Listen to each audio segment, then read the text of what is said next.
Hello and welcome back into our second episode of the week with Tobacco Road and Abroad. My name's Gareth, joined by Aiden, and we've got our kind of bowl bonanza episode with Army Navy, the Heisman race, the playoff, and then just general bowl games. So this should be a shorter episode. Like I doubt this episode's going to be more than an hour, but hey, this could be a fun one. And who knows? Maybe Aiden and I will go deep on like some random Sunbelt team that we know a lot about for some reason Mhm. randomly. Maybe we'll Yes. get on about like I don't know, like Louisiana Lafayette or something. Who knows? The rematch of Pure Hate. That's a. Oh yeah, between App and Georgia State. hmm hmm Yep, but lots of things to cover here. But first, without further ado, we've got the Army Navy matchup. That's going to be the first. I don't. It's not. I'm not going to call it a bowl game because it counts their record, but it's the first game leading into this bowl season. In fact, actually, no. Yeah, no. The first bowl does not take place until after the conclusion of the Army Navy game, but not long after. Yeah. But first, we've got Army Navy. These are really hard to predict because some years the better team has not won. It's like for whatever reason the underdog teams come out of nowhere and kind of smack the better team in the mouth. Like last year, not saying Navy wasn't a good team last year, but they weren't. It was a lot of the same players as this year, but they just weren't as mature throughout the season. But then Navy absolutely smacked Army last year, and Aiden and I thought Army was going to absolutely dog walk Navy, but who hmm knows? Any initial thoughts on this one? I mean, this is always one of my most favorite games of the year. The uniforms this year are looking really nice. Shout out to Navy for paying homage to the USS Constitution.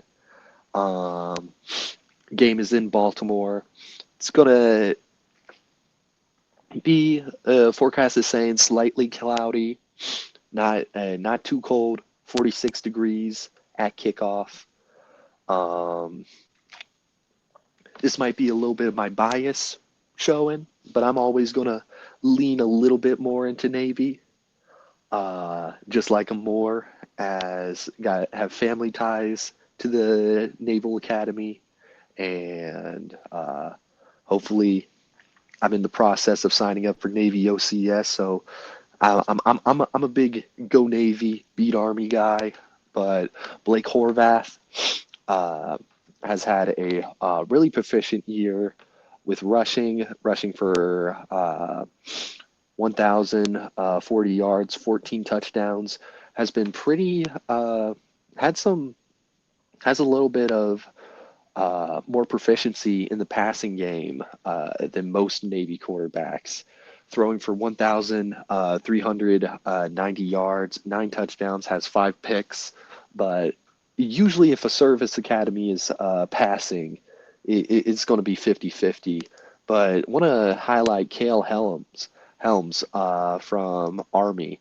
Uh, this Army quarterback has been pretty good this year, rushing for 15 touchdowns. Um, and also Brady Anderson from the receiving corps is responsible for 2 of the 3 passing touchdowns this year for Army. If this game gets down to like those close moments, we're gonna probably see Army try to air it out, and Navy's got to watch out for this guy. I'm expecting a fun matchup, but I got Navy winning this one. I'm gonna say 24-20. This game certainly is an interesting one. I think it's kind of an opposite situation of last year where we got an Army who was a solid team this year. They were good, but they weren't great. Maybe, they were kind of that playoff hopeful. They kept it, respectable. They almost won the American this year. Obviously, we got to highlight Blake Horvath. I mean, he's the first Navy quarterback to throw and run for 1,000 yards in a season at the Mm-hmm. same time. Mm-hmm. If they've had one or the other, but they've never had both. I think he's also the first Navy quarterback to throw a touchdown to a tight end in 20 years, if I'm not mistaken. So that's another cool fact about him. Other than the fact that I think he belongs in New York at the Heisman ceremony, but he wouldn't be a guy to go to that, especially with the Army Navy game this weekend. Ain't No, no way. there's precedent for They've flown them there after the game. yes, yes, they take a helicopter. Oh, I forgot. They take a helicopter. They took Keenan Reynolds. Yep, yep. There is precedent for doing that. If they know ahead of time they're going to be in the top 5 for the Heisman race, they do personally escort them to New York from wherever the game is. That is crazy. Yes. But no, obviously, and then I've also been impressed by Army this year and their ability to kind of like, usually with these service academy teams, they're very similar to those mid-major foot or basketball teams. They're good every 4 years, 4 or 5 years when they've got all seniors. Last year was kind of Army's year of all seniors. This year it's Navy's. But Army this year's done well. Usually in this kind of like freshman, younger year, Army or whichever service academy team usually doesn't make a bowl game, but that was not the case this year with Army making a bowl game. But I've still got Navy in this one. I just like them more. They're a little bit more of a. I mean, both teams compared to Army and Navy teams of the past can throw the ball a little bit more, but I do think Navy's offense is a little more versatile. They can get you in the flex bone. If the flex bone's not working or the reads are muddy, they can drop back and they can run the triple option out of the pistol, the shotgun. They also are a little bit more of a wing T team than most service academies. Most service academies are usually pure option, but a lot of the concepts you see Navy run, when the option's looking a little muddy, is they bring out some wing T plays. They start running that old wing bone that the Army used to run way back when. But all that being said, I'm going to give the edge to Navy here. This Army Navy games is all about adapting because 9 times out of 10, they do shit you haven't seen all year. Like, you remember that period where, I don't know, for whatever reason, we could do a deep dive episode over a summer when we've run out of ideas. You remember that kind of like 5 to 6 year span where like Army and Navy kind of took pride in the fact they'd go 3 or 4 games without throwing the ball? Mm-hmm. Like early 2010s, they'd still throw the ball because they'd have like people like Keenan Reynolds who had arm talent, and it's like it would be kind of a waste not to use it. But then there was like 4 or 5 years where they just didn't throw the ball. And then when the Army Navy game would come around, they'd throw the ball, albeit not well. But I think ultimately this game's going to boil down to who's more versatile because both these teams have seen the option. Not only have they seen it before this season when they've played Air Force, but they see it every day in practice. So I'm going to give the edge here to Navy. I'm going to give Navy this one 17-14. Good scoreline. Good scoreline. Very Army-Navy scoreline. Very Army-Navy scoreline. With that, do you want to jump into Heisman predictions? Yeah, let's jump into Heisman predictions. I have who I think's going to win, and I have who I think should win. Mm-hmm. Mm-hmm. You see, here's my thing. I want Jeremiah Love to win this. He just won the Doak Walker award for best running back. But let's be real. None of the voters for the Heisman this year are gonna let a Notre Dame player win after the stunt Notre Dame's been pulling. bro, I think. Do I think he should win? Kind of. I think it's a split between him and Mendoza, but there's no way the voters are going to let a Notre Dame player win this year. Win anything. I'm glad he won the Doak Walker award. Like, I feel like that. Like, obviously he is the best running back this year, but bro, the voters are not. I don't think the voters are going to let a Notre Dame player win this year. Yeah, for this one, I'm looking at this, and like I've mentioned already off air, there's a player in this Heisman voting that I like as a player, but I don't want to give it to them based on how kind of whiny they've been about it. Like, I've never seen a player beg to get this award before. Hmm. And don't get me wrong, I'm the biggest Diego Pavia fan is the next guy. But like, come on, dude. That's like the one guy in middle school at the like trying to get like you aren't supposed to take dates to the middle school dance, but it's like the one guy going around begging the girls to go to the dance with him as his date. To a freaking middle school dance. That's what this Diego Pavia thing's giving. But no, with that being said, I think for me, my Heisman candidate, at least who I think should win and who I want to win, has got to be Fernando Mendoza. Hmm. I mean, and everyone's like, man, they just don't build Heismans like they used to anymore. They have to be statistically dominant. I mean, he has been. Yeah. I just think college football defenses have finally adjusted to the spread offense. They've finally adjusted. Defenses, offenses, they get better in like explosions. Like an offense discovers like a new concept, everyone runs it the next year, and it's effective for a few years, and it slows down. This year was almost like a great balancing year when it came to offense. Like there was explosive offenses, but like not to lengths we've seen in the past. Hmm. And I see a bunch of people, particularly, frat boys going, we should just not have the Heisman. No one deserves it. No, there's deserving people. It's just defense was really good this year. This was just a very strong defensive year. So I'm giving it to Mendoza. I mean, I like his attitude.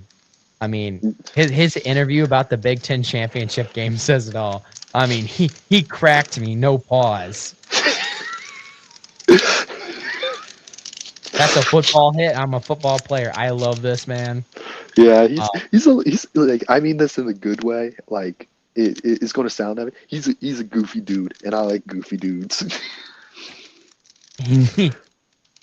He's got a few screws loose, but not in like a CTE way, if you get what I'm saying. Just like a little bit awkward, but like heart of gold. Like he sold me. You can see But why he got into Cal. yeah. But I like Mendoza. You see, here's my thing. So the Heisman race really came down to the Big Ten championship. We had Sayan versus Mendoza. I think the Big Ten championship really exposed like Mendoza. Sayan's a good quarterback, but he's kind of been carried by a lot of his teammates, in my opinion. He's young too. Is still very young, very raw, looks good, but this is definitely not his year. Kind of being carried by his talent. Mendoza, I feel like, has done more with a little bit less. Not saying that Indiana's offense isn't filled with superstars, but I trust the ball in Mendoza's hand a little bit more than Sayan's, and we have the proof to see it. Yeah. And I think Sayan, he's very mature for a freshman quarterback. But like you said, it's not his year. I could very well see him being a Heisman finalist next year. Yeah. I could see him very well winning the Heisman next year with the amount of growth we could see with him. Yeah. Like I think he's going to win a Heisman before he goes to the league. That's all. I'll say that much. I won't say when, but I think he'll win a Heisman before he goes to the league. Mm-hmm. So my top 5 for the Heisman, obviously I have Mendoza winning. Number 2 would be Sayan. 3 is Love. 4 is Pavia. And then 5. Give me Blake Horvath. Yeah. I mean, I would say Haynes King, but he kind of fell apart at the end of the season. Yeah.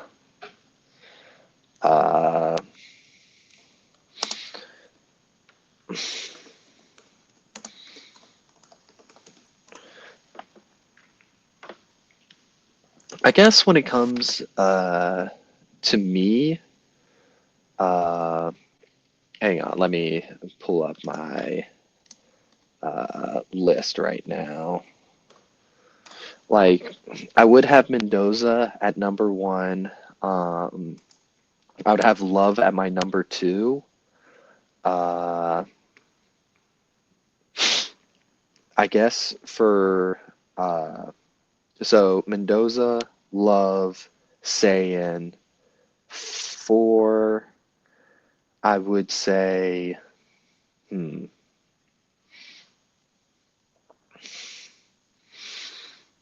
I don't know if I would put Pavia at my 4, but I guess the way the votes are going, Pavia would be my number 4. But I want to say here's who I think should be in. Caleb Downs should be in there. I feel like he's had a really good season for defensive back. Just won the Jim Thorpe Award. And then my sleeper of the year that I feel like a lot of people aren't talking about, but I'm a defensive guy, Jacob Rodriguez, linebacker, Texas Tech. I like him. He got injured middle of the year, but he's been an absolute force for this Texas Tech defense. Honestly, if I had to like give my list of like, I put Mendoza 1, Love 2. For 3, I would put Jacob Rodriguez. Then for my 4, I would put Sayan, and then Caleb Downs as my 5. Like that would just be me. Fair. I like that. Because like I feel like Jacob Rodriguez already is getting like Dick Buckus Award, Bronco Nagurski Award, but I think we got to give the defensive players a little bit more shot. I know Travis Hunter won the award last year, but like statistically speaking, I know it's an offensive award, but Rodriguez had a great year this year in spite of being injured, and if he could like sneak into the top 5 somehow, like I would be pretty happy with that. I'm still like one of my Heisman memories when growing up was like Manti Te'o's almost Heisman. That was the year Johnny Manziel was quarterback and he won the Heisman. But 10-year-old me thought Manti Te'o was robbed. So I always have a soft spot for defensive players that are putting in that effort and might be overlooked by the Heisman voting community. That's fair. I like that. I do think there should be some more defensive players. Because haven't there been defensive Heismans before? Yeah, Woodson from Michigan. He won. He was like the first defensive player to win the Heisman, but that came from some of his like special teams play. Yeah, special team plays. So I understand it's a more offensive uh, like award, but another highlight of a defensive player that could have won the Heisman back in 2009, Ndamukong Suh had a great year for Nebraska. Was one of the first defensive linemen to make top 2 in the Heisman race.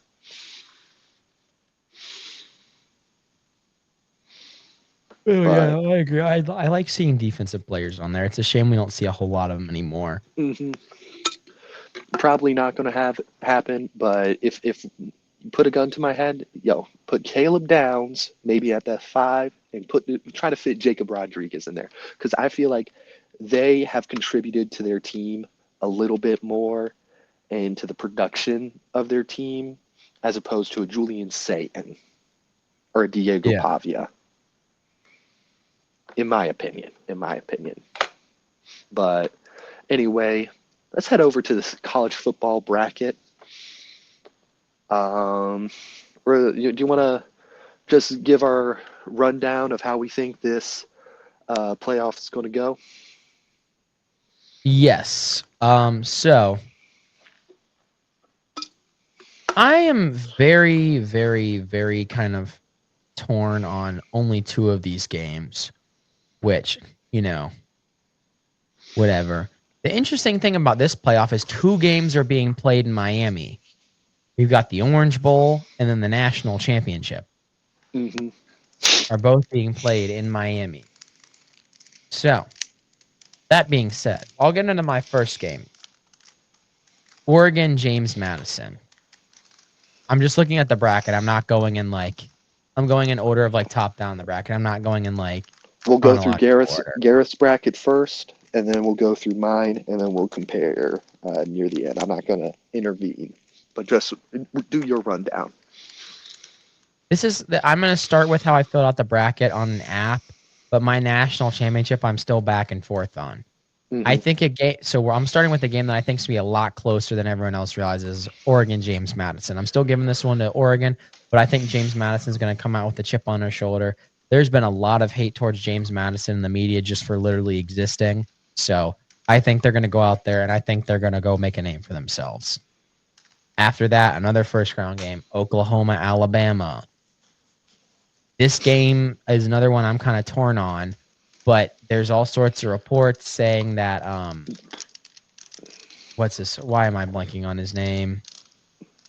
Ty Simpson, Kalen DeBoer. Ty Simpson is possibly has a season-ending back injury, but that has not been confirmed. But there's also rumors that Kalen DeBoer is about to go leave for the Michigan job, so that could also add just kind of. And you know how Alabama is, particularly in these bowl games, when there's a lot of narratives around them of uncertainty, they usually don't deliver, particularly in games where they're not kind of like that outright fake. So, but for me, I'm going to go ahead and give this one to Alabama. I know, didn't Oklahoma win the initial matchup earlier this season, if I'm not mistaken? Yes, they have. They did. They did, and then they won in Tuscaloosa, right? Yes, they did, Gareth. Correctly. Yes, Gareth. They did win in Tuscaloosa. You believe correctly a lot, Gareth. They won in Tuscaloosa. You know what? I'm going to change from my initial prediction from the app I was using. I'm going to go with Oklahoma's going to get them again. I just don't like the direction Alabama's trending in right now, and particularly with all this uncertainty surrounding the program. Even if Ty Simpson's not hurt, but a lot of this narrative around, Kalen DeBoer possibly leaving, I'm going to give this one to Oklahoma. Then after that, we've got Tulane versus Ole Miss. We already know where Garrett's going to go with this one. Ole Miss shouldn't even be in the fucking playoff.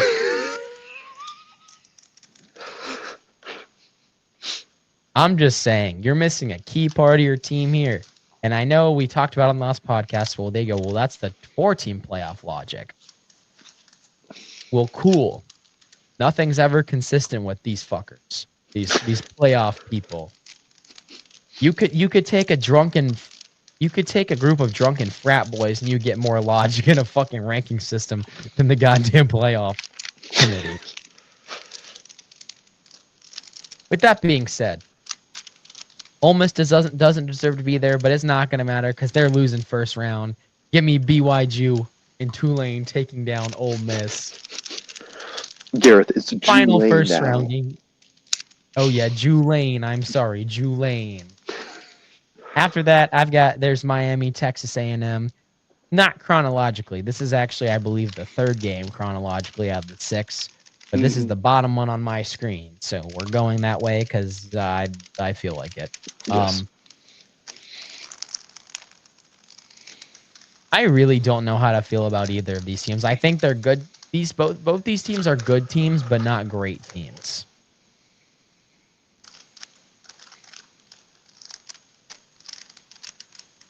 Give me Miami. I think Carson Beck's going to give us... I think he's going to mirror the regular season. We're going to treat this like a new season. He's going to start really, really hot. They're going to beat Texas A&M, and then you'll see where we're going with this in the next one. And because I'm already at the bottom of the page, we'll start with the next round, but we'll start on the bottom, where we have Ohio State versus Miami. Ohio State's going to blow them the fuck out, whoever wins that game. It's not going to be close. And if it's Carson Beck, he's going to throw 4 picks. Tulane versus Georgia. I think we all know how that's going to end. I mean, Georgia. Then we've got Indiana versus Oklahoma. I'm going to go Indiana by 2 touchdowns. I think Oklahoma will hang around for a while just because they're good at that, especially in their losses. They hang outside of the Texas game, their other loss. They hang around for a while, and a lot of teams they just kind of have outlasted teams. But the only other team that's better at outlasting people than Oklahoma is Indiana. So I'm going to take Indiana there. And then I've got Texas Tech versus Oregon. I'm sorry. I'm not really sold on this Oregon team, but I just didn't think they were going to lose to James Madison. So give me Texas Tech. That leaves me with Texas Tech, Indiana, Georgia, and Ohio State. So really, this could have been a 4-team playoff. Give me Indiana over Texas Tech. Give me Ohio State over Georgia. And then we've got a rematch in the national championship of Indiana versus Ohio State. I'm not going to lie. When I first made my prediction saying that Ohio State was going to win the national championship on, on the app I was using, I hadn't done a whole lot of research yet. Upon further research, I don't know. I'm getting a feeling that my spidey senses are telling me Ohio State. But honestly, after watching Julian Sayin when he came up against a somewhat competent defense, he didn't play bad. He did a very good job of finding the open man. But God forbid a defense disguises anything, then it's like bro's out there seeing ghosts. Bro turns into Prime. Carson Beck. Not even Prime. Prime Geno's pre-LASIK surgery Geno Smith is what he turns into when a defense disguises coverage. I'm not saying he's not going to grow out of it. I think he's a really good quarterback, and he's going to become incredibly scary as he progresses. Mm-hmm. Again, let me preface this by saying my spidey senses are screaming Ohio State. Every time we've had something like this in previous eras, it's always been the team that lost the first matchup that's won the second. Ohio State, Oregon comes to mind. Alabama, LSU comes to mind. What else? Wasn't there a year where like Miami and Ohio State played twice in a year, and like one won the opening matchup and the other won the national championship when they played, or something like that? Mm-hmm. So precedent is screaming Ohio State. My precedent is tingling. I'm gonna go with Indiana though. I just think I like Mendoza's decision making better. I think this Indiana team's a little bit more mature. Not saying they haven't been here. I think Ohio State's the fact that Ohio State's been here, they've been in the playoffs a lot lately is going to help them. But I also think that Indiana squad, like just even like the making the playoffs last year, helped them out tremendously in terms of experience. So I'm going to give this one to Indiana. I think this is Indiana's year. Damn, you're Kurt giving Cignetti Indiana winning a football championship before GTA 6. I just like Kurt Cignetti. He's giving me Nick Saban vibes. Mm-hmm. Mm-hmm. He's pissed off when his team's up 35 points. He's pissed off after winning the Big Ten title game. How could you not love this guy? Give me Indiana. All right. I'm going to go chronological order on my playoff bracket. We're starting off on Friday night, Alabama versus Oklahoma. Alabama has not convinced me that they are a good football team since freaking October. Let me run down this schedule right now. Got to win against Tennessee 37-20. That's a good win. Rivalry game. I'll give you that. Double-digit win. Good job. Then you go into at South Carolina. 29-22 against South Carolina. They won by the skin of their teeth on that game. Now, granted, Texas A&M, same scenario, but I'm talking about Alabama right now. LSU, 20-9. They don't have a coach. This was not a good game. Oklahoma, you lose. That was their first good team since, well, I'm going to consider a good team since like Georgia, Vanderbilt, Missouri, and Tennessee. Yes, top 25 teams. Low-key fraudulent, in my opinion. Then you get your win against your bye against Eastern Illinois. It's when you decided, okay, we're going to play like a good football team. And leading into the Iron Bowl, you win by 7, by the skin of your teeth. It's a rivalry game. I understand that. But then you choke the SEC championship. And let's be real, when we were watching that SEC championship, they weren't going all out in that fourth quarter because they knew they had the playoff spot secured. They didn't want to lose by more. They weren't playing. They were not. They were not. They were not looking like a good football team. I think Oklahoma is going to rock Alabama's stuffing this week, like in the opener, and I think Alabama is going to be exposed as the biggest frauds in this playoff. That's going to be my hot take. But then moving on to Saturday, we have a 12 o'clock matchup, Miami versus Texas A&M. I got Texas A&M winning this one. Yes, Miami has been on a good run, but don't let my ACC bias fool you. I'm sorry. Texas A&M, despite their loss to Texas and their very questionable win against South Carolina, they're a complete football team. Got a strong defense, got a strong offense. I don't think Miami can keep up. Carson Beck, he was good when he knew, hey, the playoff committee's looking at us. We got to try to beat Pitt by more than what Notre Dame beat Pitt by. They did a good job, but I got Texas A&M winning this one. I'm a little bit more sold on them. Then going to our 3 o'clock game, we got Tulane versus Ole Miss.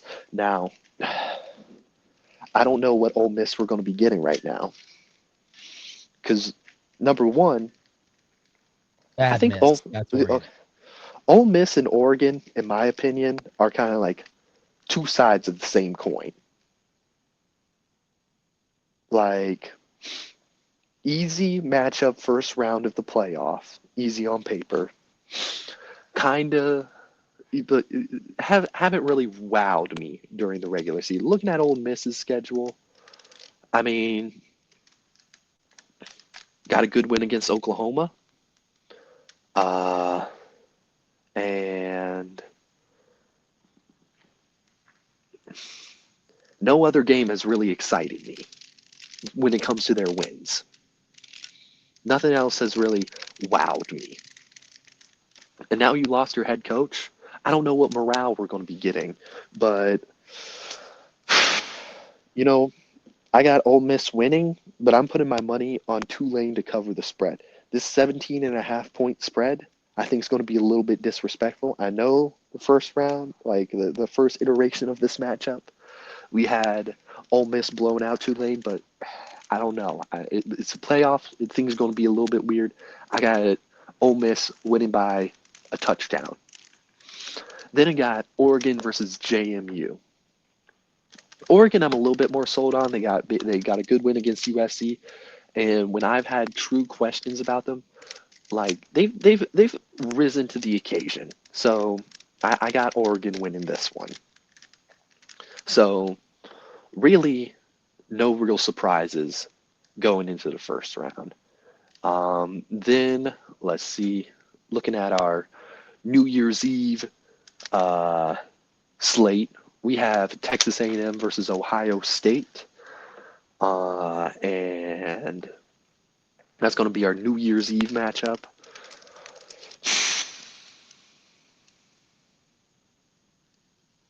I think I got Texas A&M winning this one. I don't know. I think they're going to be hitting their stride. I think a lot of people are counting Texas A&M out after losing to Texas. I still think this is a great football team. And Ohio State, when it comes to playing big-time opponents, let's say like Texas at the beginning of the season, different team. But also, I saw iterations of that same Ohio State team against Indiana, I think it's something in the water a little bit. So I got Texas A&M winning this one. And then moving on, we got Oregon versus Texas Tech. Texas Tech, I think, is going to whop Oregon. It's going to be bad. Like, I like this Texas Tech defense. I like this Texas Tech offense. Texas Tech is going to come out guns blazing. And then after that, you got Indiana versus Oklahoma. Give me Indiana. Ole Miss versus Georgia. Give me Georgia. And then what I think is going to be, that's it. We still need to go chronological. Then in the Fiesta Bowl, we have Texas A&M versus Georgia. Give me Georgia in that matchup. I like this Georgia team a lot. I really think they're hitting their stride. They impressed me against Alabama, and I'm just really high on this team. I know they had that loss to Alabama early in the season, but they've just been on a roll. Wins against Ole Miss, Texas. Didn't look the best against Georgia Tech, but they've really kind of hammered out some of the kinks in their armor going into the SEC championship. And I like this Georgia team a lot. And then for the Chick-fil-A Peach Bowl, I think this is going to be the best matchup in the entirety of the playoffs. I think Texas Tech is going to come out swinging, but I like Indiana to win it. It's Texas Tech might shock the world, guys. Whoever wins this matchup is going to win the championship, in my opinion. If Texas Tech shocks the world, I think they win the championship against Georgia. But I think Indiana's going to win it, and then I have Indiana winning the national championship. I like that. I like that a lot. But yeah. I know you and I have some differences on there, but I think you and I have certain senses for specific games that it's just like, particularly surrounding Alabama, I think it's, I don't even think Kalen DeBoer is leaving. And I think Ty Simpson is helping. Aiden thinks even without the chaos. No, I don't. I think all that quote unquote chaos is noise. I think Ty Simpson is going to be healthy for this game. I'm making this pick assuming Alabama's at 100%. Yeah. And from my perspective, I think Alabama's a better job than Michigan. I don't think Kalen DeBoer leaves. The only way I thought he was leaving. We'll talk about Michigan later in this podcast. We have a little bit of updates that we want to talk about after the bowl games. But that Michigan scenario, I wouldn't touch it if I'm Kalen DeBoer. Yeah. The only way I'd touch is if he wasn't fired but was kind of forced out. Mm-hmm. Like a whole with it if he loses this the first round of the playoff in embarrassing fashion, I could see a world where they're like, either you leave on your own terms or we fire you. That's the only way I see him going to Michigan. Because I'm not sold on him leaving. I don't see him being forced out. You think in that scenario? Oh, you don't see him being forced out at all? Oh. No, it's year 2. Yeah. He's not Nick Saban, and I think Alabama knows that, and you're never going to capture the lightning in a bottle that was Nick Saban. So you just kind of got to move on and just be the best that you can be. That's fair. I agree. That makes sense. But moving on, let's hit up our bowl games. We have a large slate of bowls starting off tomorrow or today, if with the podcast being released. We have the Bucked Up LA Bowl presented by Gronk. We got Boise State versus Washington. I like Boise State for this matchup. Washington has too many questions on in my book. Um, Sketchy losses against Wisconsin, and I just have like, yeah, they have a couple good wins, but I just don't like this team that much. And I think Boise State is overall a little bit more suited for this bowl matchup.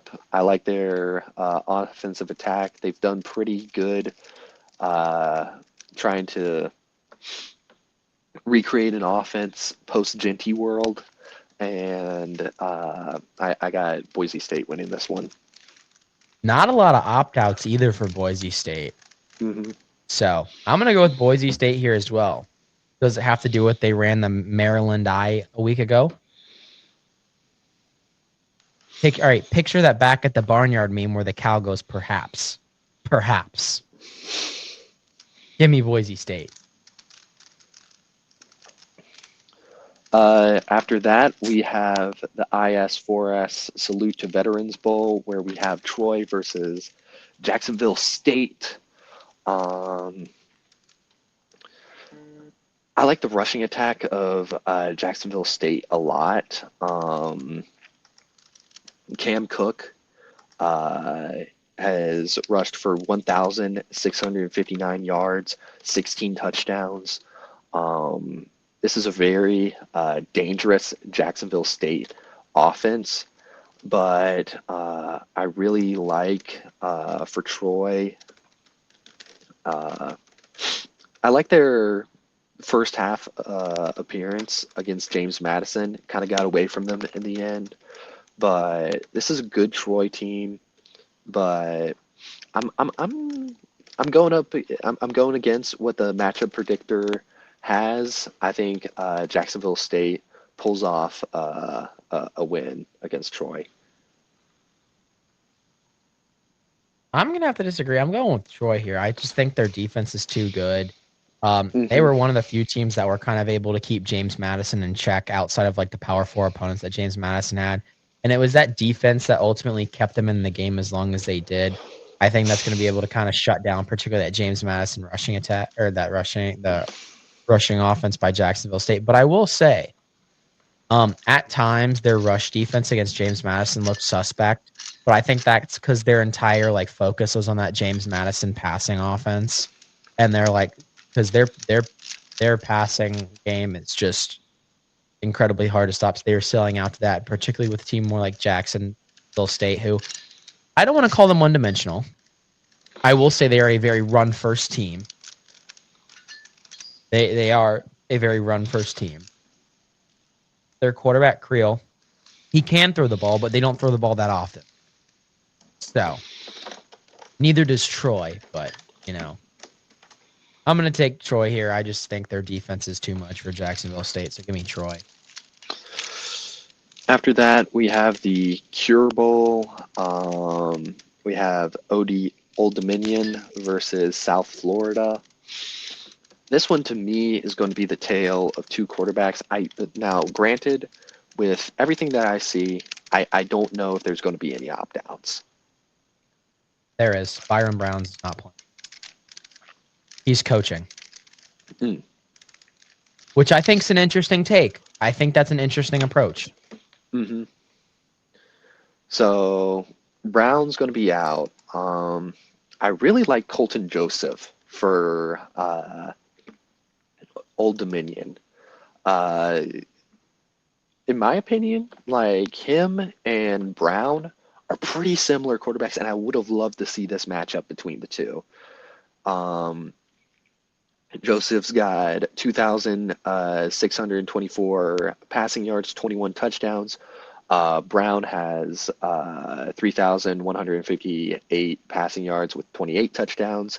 Very similar, both leading rushers on their team, rushing over 1,000 yards this season, where Joseph kind of has shadows of Brown in him, in my opinion. I really like this matchup a lot.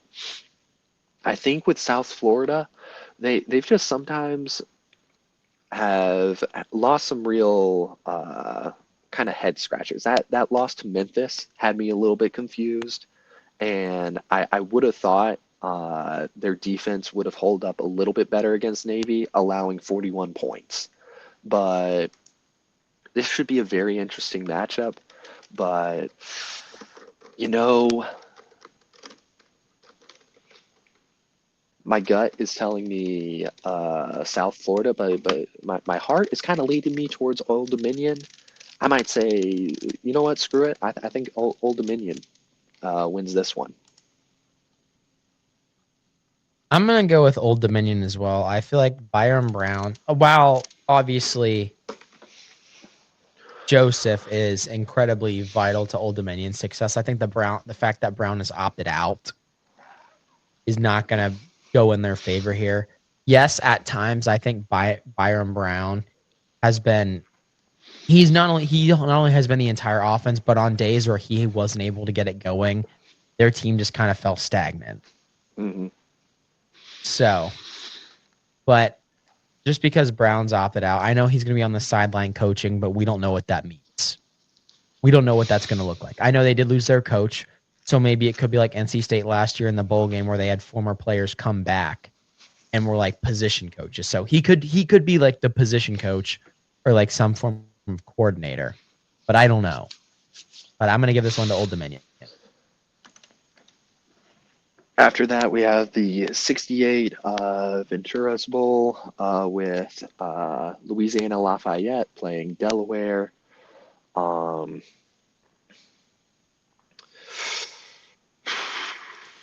for Delaware, Nick Minchui uh, uh, has been a standout for Delaware, throwing for 3,505 yards, 22 touchdowns. Louisiana's defense has been a little bit more offense, I say, has been a little bit more stagnant in the passing realm. Uh,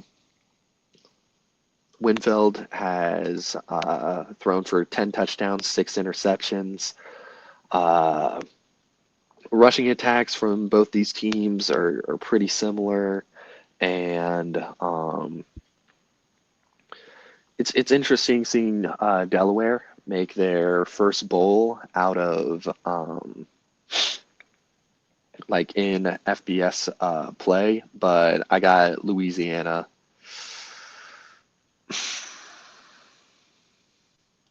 I don't know. I mean, Louisiana kind of hit a stride near the end of the season, winning 4 consecutive games, turning their season around. They're kind of hot right now. Delaware, uh, kind of a little bit more stagnant with losses, questionable losses to like Sam Houston, which was like a real head scratcher, getting blown out by Liberty. And I don't know.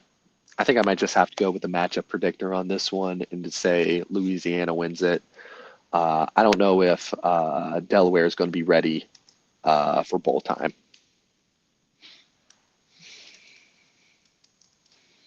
I'm going completely based off my gut here. Go shock the world. I'm taking Delaware. That's not ridiculous. But then after that, we have the Xbox Bowl. We have Missouri State, another FBS newcomer, versus Arkansas State. Let's see. I got Arkansas State winning this one. Just a lot more offensive power. Now, granted, Jacob Clark has been lighting it up for Missouri State, 24 touchdowns, 11 interceptions, and Jalen Renner has thrown for 16 touchdowns, 11 interceptions.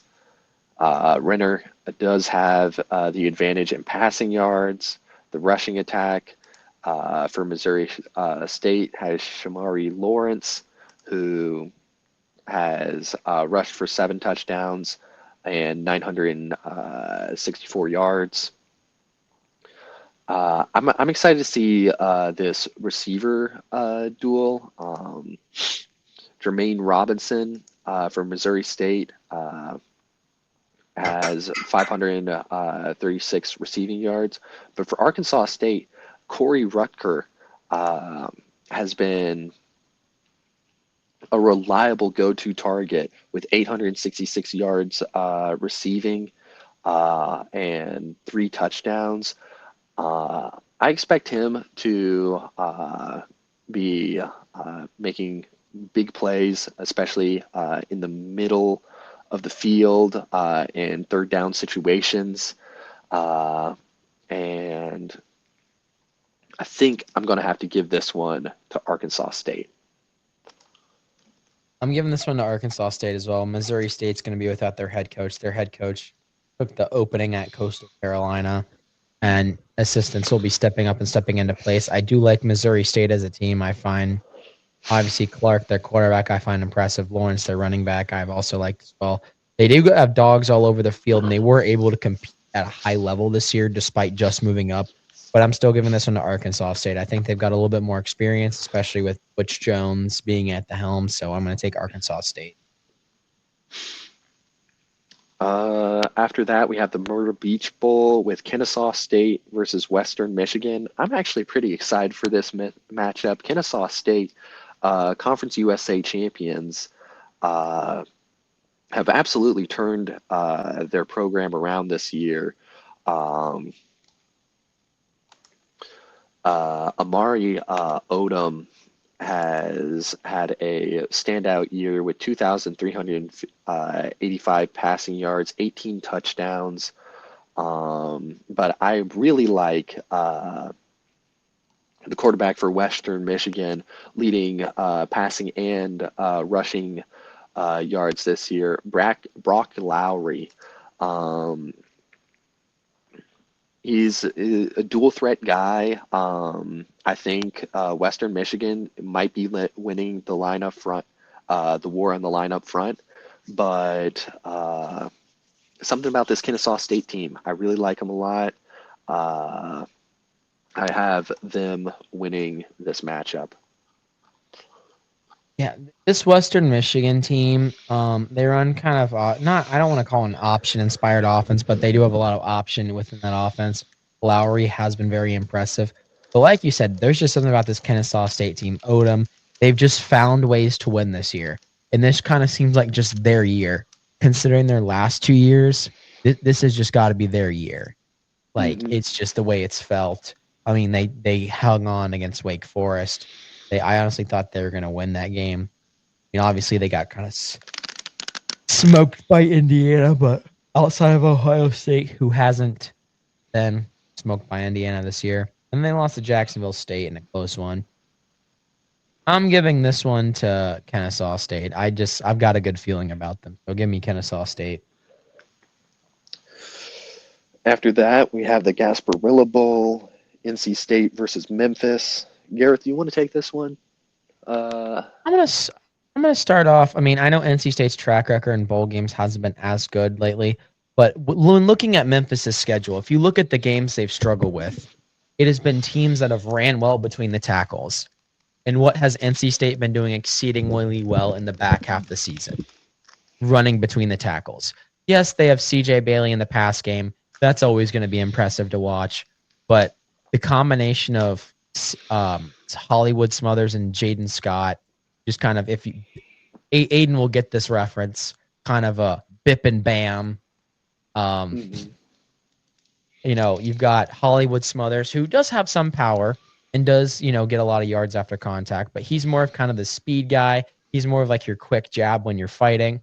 And then you've got Duke Scott, who he will bring 5 guys with him before you bring him down. And particularly after watching that Navy game when Navy just kind of settled in and they didn't shy away from the option, but when they kind of just started going back to like fullback dive and quarterback power, that Memphis defense was like Swiss cheese. But to give Memphis their credit, they do have a pretty impressive offense, if I do say so. Um, I'm a big fan of their running back, Sutton Smith. Um, a little bit more of a, I mean, he's kind of, no, I don't want to call him a hybrid back because that's not the right word, but, he's 5'9", 185, got muscular for his size, 669 rushing yards on the year, averaging, little under 5 yards a carry, but no fumbles this year. That's one big one is he hasn't dropped the ball. He hasn't put the ball on the deck at all. I do like his ability to limit turnovers. Um, he hasn't been as much of a factor in the back half of the season for them. He only had 25 yards in their loss to Navy. He had 109 yards in their loss to East Carolina with a touchdown. He had 20 yards against Tulane, no yards against Rice, and only 35 yards in their win over USF. So a lot of his production was early in the season, but I still like the option he gives this offense. I also like Brendan Lewis, their quarterback. He's kind of been where a lot of their production has come from down the stretch when it comes to these last couple games when their run game hasn't necessarily been there. But he's not really like a guy that's going to win or lose you a game. He just kind of does his job. I mean, he definitely took over in that USF game, throwing for 300 yards. But from there on out, it was just kind of like he had very, I don't want to say average stat lines, but like he had very, not so great stat lines. And my one other concern for this Memphis team is their offensive line. One thing a lot of their losses have had in common is their inability to run the ball and then giving up sacks. In all of their losses, they've had 4 or more sacks this year. So, and as the season's gone on, this NC State defensive line has been getting more sacks. They've been getting to the quarterback. They're producing a lot of TFLs. So with just the way things are trending, I'm going with NC State on this one. I think this will be a very entertaining match, but I think NC State's strengths match up well with Memphis's weaknesses. So I'm giving this one to State. You bring up some good points, Gareth. However, did you ever consider the fact that this is a bowl game? Yes. I don't think you did. But I mean, I'm split on this matchup.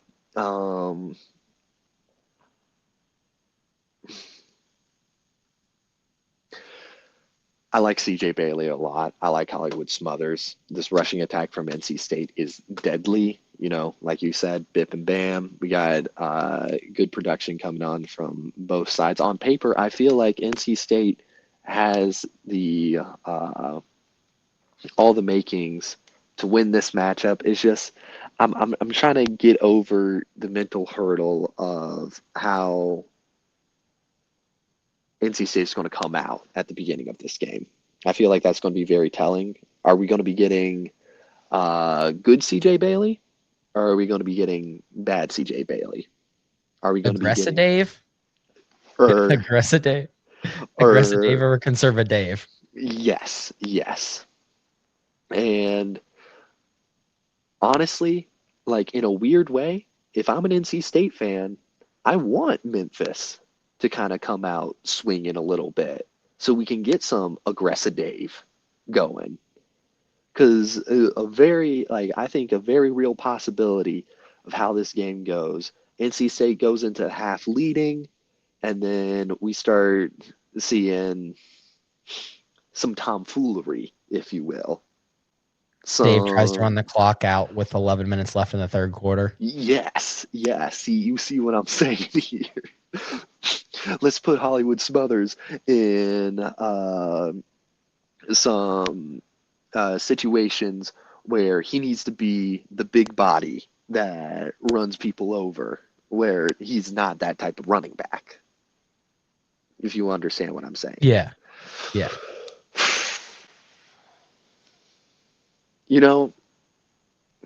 I just have an eking feeling with all the media noise that's been going around with Dave Doran this year in the Triangle media sphere. I just have a feeling he's going to be like, you know what? Screw all you guys. Screw everyone. I'm Dave Doran, and I'm not going to do 7-6 anymore. We're going 8-5. Uh, Screw it. I only have like 2 more years left in me. We're doing this so we can like get all these state fans to shut the hell up. I feel like that's a very real possibility. I feel like with all the media noise, I feel like the stars are aligning for NC State to win this bowl game. Furious Dave is something to behold. Mm-hmm. Furious Dave Doran is something to behold.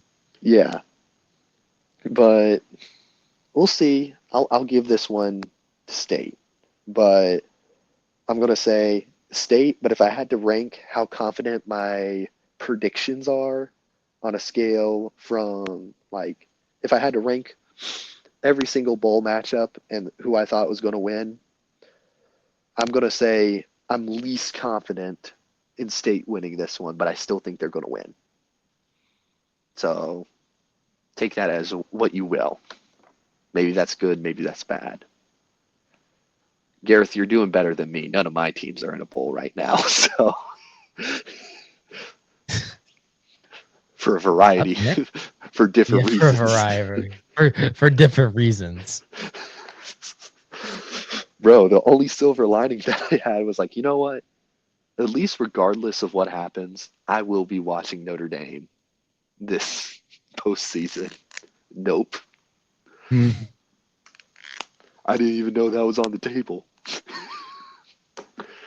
But going in, we got the famous Idaho Potato Bowl. I like this bowl. Like just on vibes, I like this bowl a lot. This is always one that I go out of my way to watch. But we have Washington State versus Utah State. Two teams that I don't know what to think of this Washington State team. I mean, bad losses against Oregon State earlier in the season, like earlier in their 2-game matchup. They took care of business Second time. the second time, so good for them. Lost to James Madison. That North Texas loss earlier in the season, that's when we realized North Texas was legit. And the meme of he realized he ain't built for this was making the rounds on Instagram and I think Twitter. But I like this Washington State team a lot. But this Utah State offense behind Bryson Barnes, like I like it a lot. Dual threat guy. Let's look at Utah State's schedule. Just to refresh my memory. I mean, losses against Texas A&M, Vanderbilt, Hawaii, New Mexico, UNLV, and Boise State. I think you're forgetting that Texas A&M game was close for a good portion. Yeah, it was. It was. You see, like Utah State is at a good 6-6, where I'm like, yeah, you lost all the games I thought you were going to lose, and Washington State, I'm kind of looking at them like, well, they Utah State has a high floor, very low ceiling. Washington State, like, very low floor, very high ceiling. You remember that UVA game? Yeah. Yeah. Well, I think some of their losses are very similar. Like, particular to some of these ranked teams, they went out there and they fought.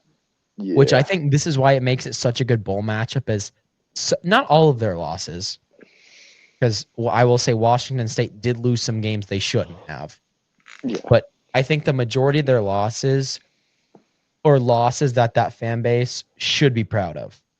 Yeah.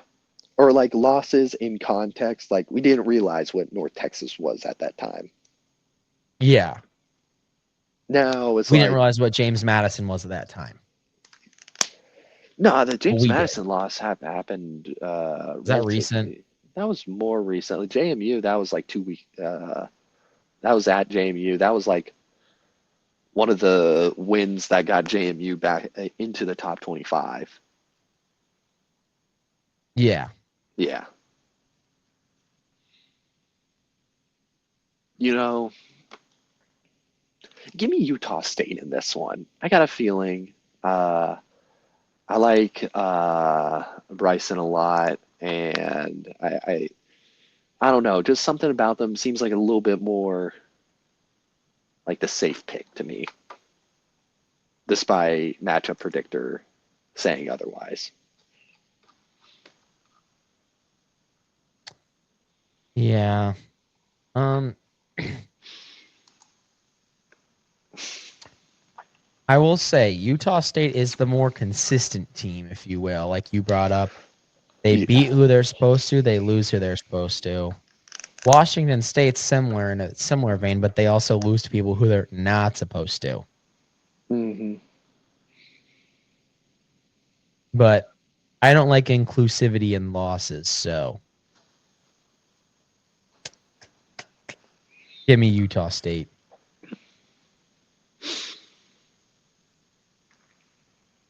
Next up, the Boca Raton Bowl. We got Louisville versus Toledo. This just depends on what Louisville team we're going to see. Because, yeesh. What Miller Moss are we gonna get? Yeah, that was a rough November. Former Big Um, East team. It's like we talked about. They're like you gearing up for said. basketball season. Yeah, I mean,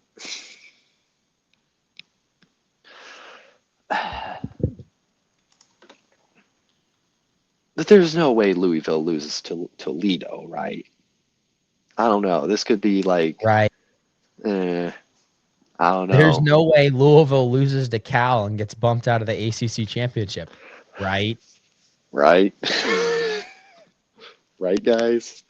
I mean, what Moss are we going to be seeing? And I don't know. Louisville's got the talent. They have the just Miller Moss. Don't mess it up, please, please. But I I'm going Louisville on this one. I'm going Louisville as well. I think they're very similar to the Panthers in a whole lots of ways, and they win despite Miller Moss. Yes. Like they had multiple opportunities to win that Clemson game, despite Miller Moss. So give me Louisville. I just don't think Tulane's going to have what it takes to keep up. Then we have the New Orleans Bowl, Western Kentucky versus Southern Miss. Uh, I like Southern Miss a lot. I like Brylan Braxton.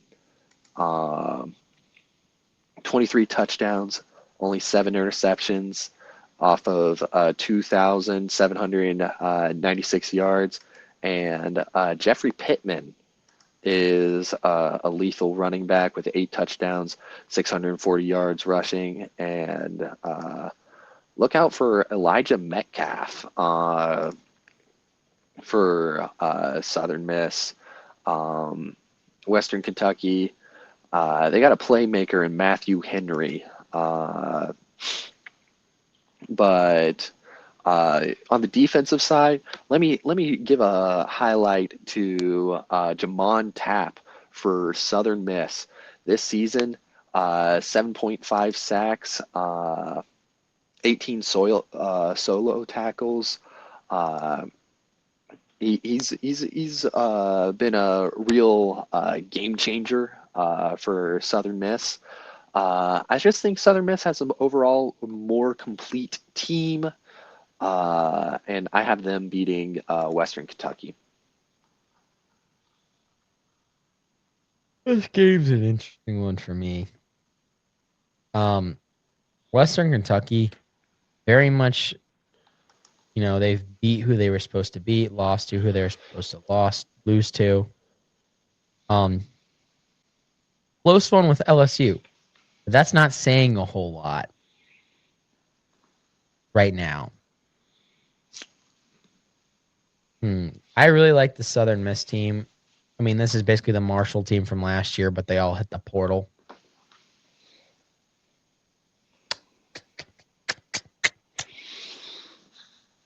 Really don't have much to compare them to. Lost to Mississippi State at home, 34-17, but that's really before they hit their stride. They are on a 3-game losing streak, though. Mm-hmm. You know what? I'm going to give this one to Western Kentucky.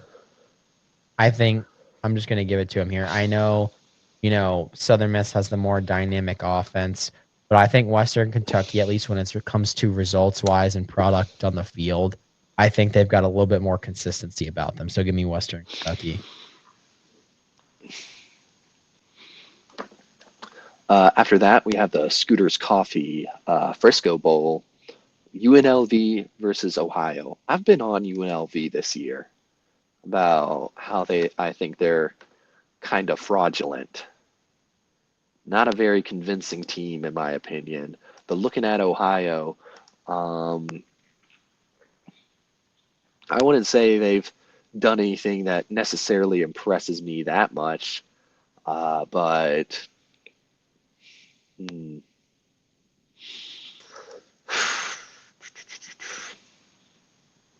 on paper, I believe UNLV is the better team.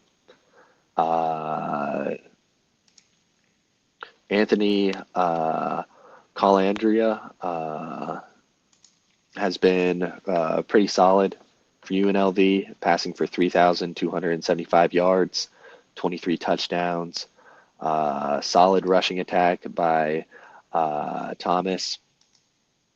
But I don't know. Maybe I That's just the need most to. fraudulent 10-3, though. It is a fraudulent 10-3, but it's just gonna. How good of an opponent do you think Ohio is? Truly. Given the fact that UNLV cannot stop the run, I think a pretty good one. Yeah. I mean, Shai Bangura has rushed for 1,243 yards, 14 touchdowns. It might come down to the rushing attack, but overall, I like the offensive attack from UNLV a little bit more, a little bit less one-dimensional than Ohio, in my opinion. I mean, I know Parker Navarro has 2,232 yards, but has kind of made some costly mistakes. 14 touchdowns, 10 interceptions.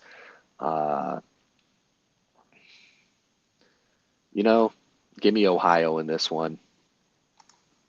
I'm taking Ohio as well. I really like their rushing game, but also I think their passing game's a little underrated, if you ask me. Mm-hmm. Look at Hendricks, almost to the century mark in rushing yards on the season. Hopefully, he'll be able to get there.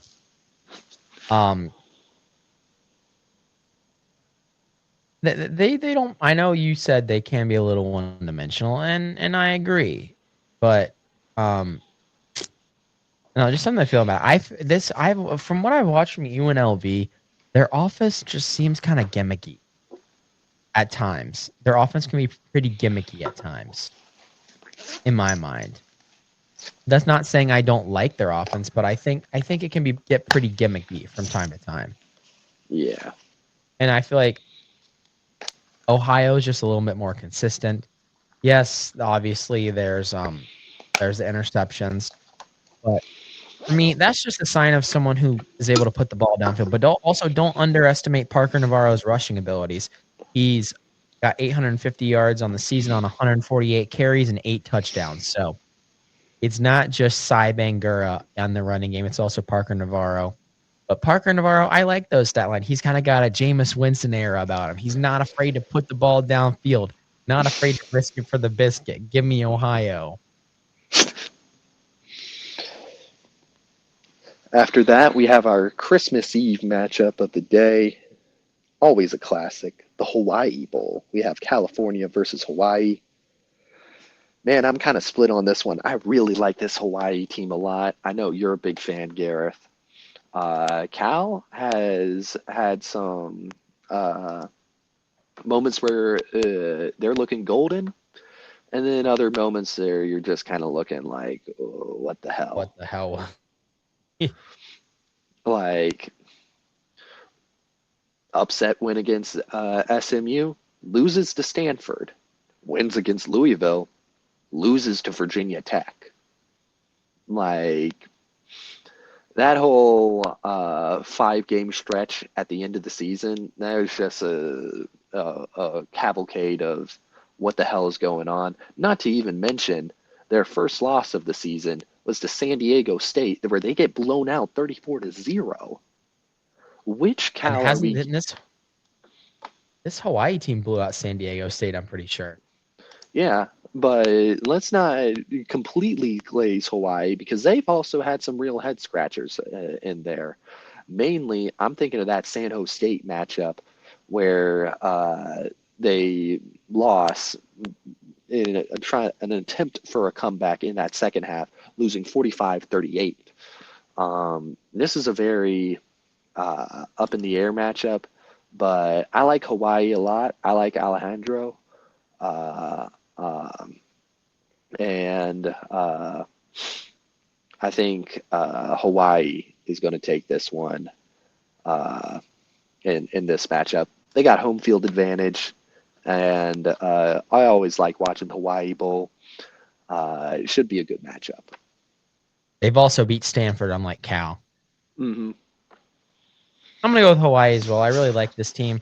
I do think Cal has a more explosive upside, but I think being on the road, I think Hawaii is gonna be able to kind of stem that explosiveness that Cal has. So I'm gonna take Hawaii in this one.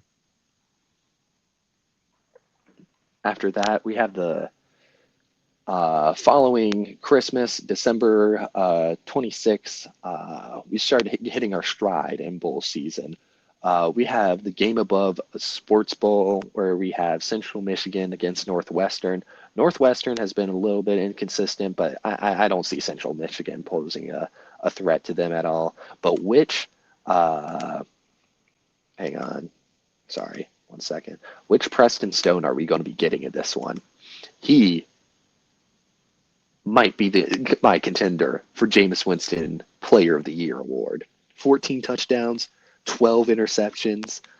He's a little iffy out there, but the rushing attack behind Caleb Komolafe uh, has been really solid. 10 touchdowns on the year. Uh, I like this Northwestern team a lot. They've been tested. Uh, had some tough losses in there, but I'm mainly focusing on wins like against Minnesota, uh, win against Penn State.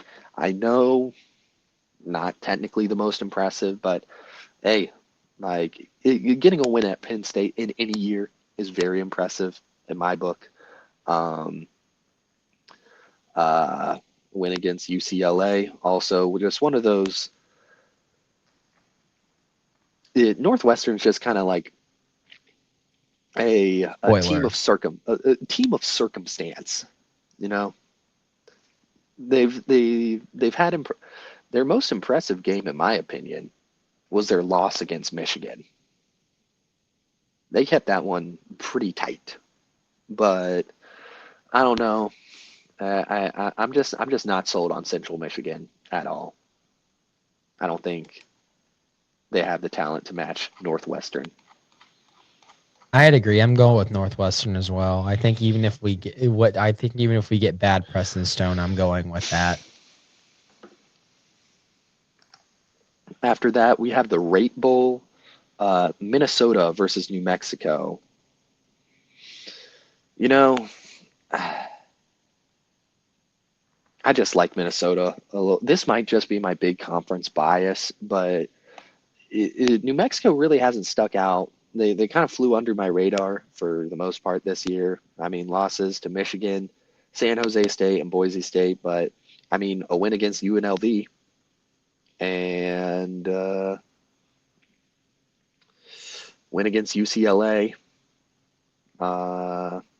and San Diego State. But I just think when I've seen Minnesota, they've been either good Minnesota or bad Minnesota. Their highlight for the year, in my opinion, has to be that Nebraska win where they upset Nebraska at home. I like this Minnesota team. I think they pull it off against New Mexico. I just don't see any real. I might be missing something, but I just don't see any real threat. I'm gonna have to disagree with you here. I'm going with New Mexico. I think these teams are very similar on paper. They're very similar statistically. Obviously, I'm a big Drake Lindsey fan. I think he's a great quarterback. But just something about this University of New Mexico team, they've been able to hang in there in tough games, particularly against teams like Michigan. And I know that those are teams that Minnesota plays on the regular.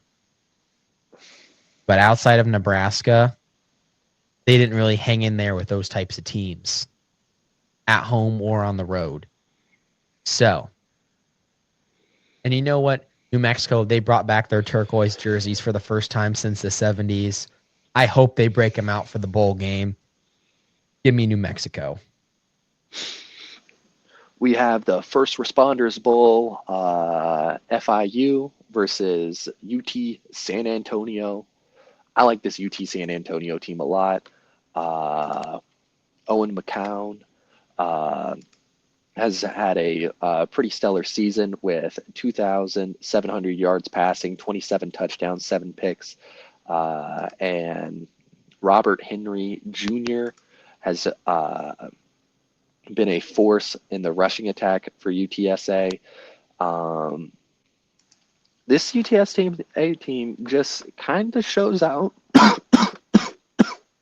at the most random games. ECU, they showed out.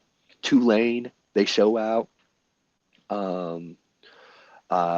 Rice, like this Rice team was a little weird, but blows them out of the water. I like this UTSA team a lot. FIU just hasn't really impressed me that much this year. I mean, quarterback play has been all right behind Keon Jenkins, but I just think this offense from UTSA is just going to hit the ground running against FIU. I agree. I like UTSA as well. Similar to North Texas, who, just for more connections, Chandler Morris's dad, Virginia quarterback's dad, coaches at North Texas. He's kind of known as like a great quarterback developer. Obviously he developed Chandler Morris prior to Virginia. But UTSA is another one of those staffs where they've developed a lot of really good quarterbacks there, and their offensive coordinator's done a great job of producing good portal products. And I think we're going to see that with Owen McCown this year as well. I don't think he's transferring because I think he's a junior, but we'll see. He's a good product. I like him. He's a good quarterback. I think he's flown under a lot of people's radars. So I'm taking UTSA here in a big way. After that, we have the Go Bowling Military Bowl, Pitt versus ECU. You know, I don't even have to, like, this Pitt team has kind of disappointed me a lot this season. When don't they? Yeah. Give me ECU. I don't even want to break this down that much. The one weak point on this ECU team is the defense. Yes. And if we get evil Mason Heinschel, it could get ugly really fast. Yeah.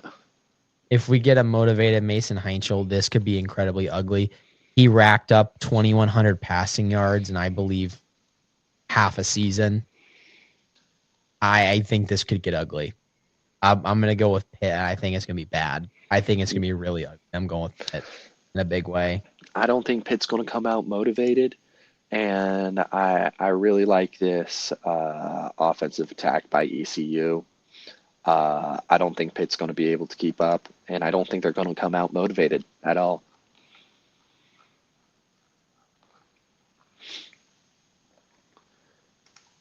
what's matchup predictor? I mean, matchup predictor says Pitt's I think favored. it's No, 64-30.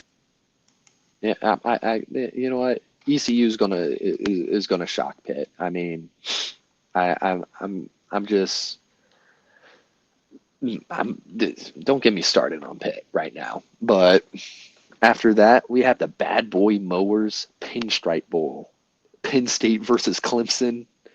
Damn, In Yankee Stadium. if you said at the beginning of the season we're gonna be getting a Penn State Clemson postseason matchup, everyone will be like, "Damn, that's gonna be a good matchup. It's gonna be very entertaining."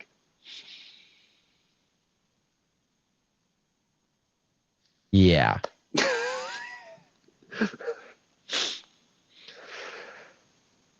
I think like Penn State's just in a bad spot right now.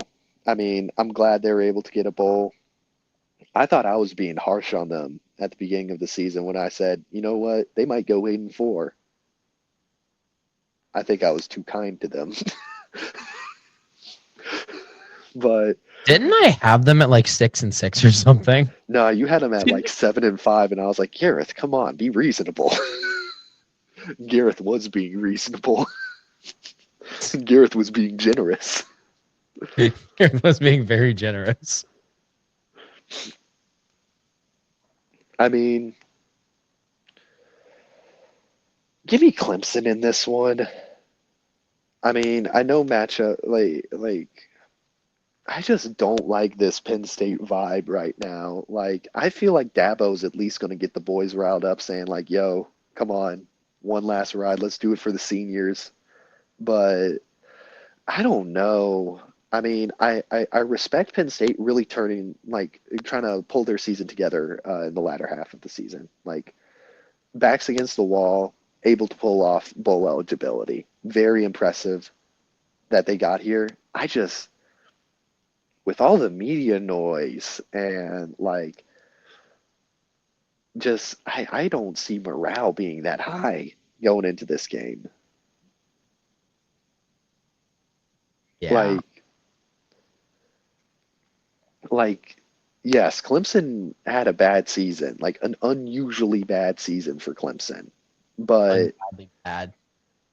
like at least they like it's better than Penn State. Like,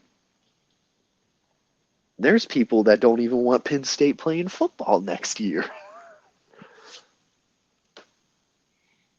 Hold on, Garrett's writing something.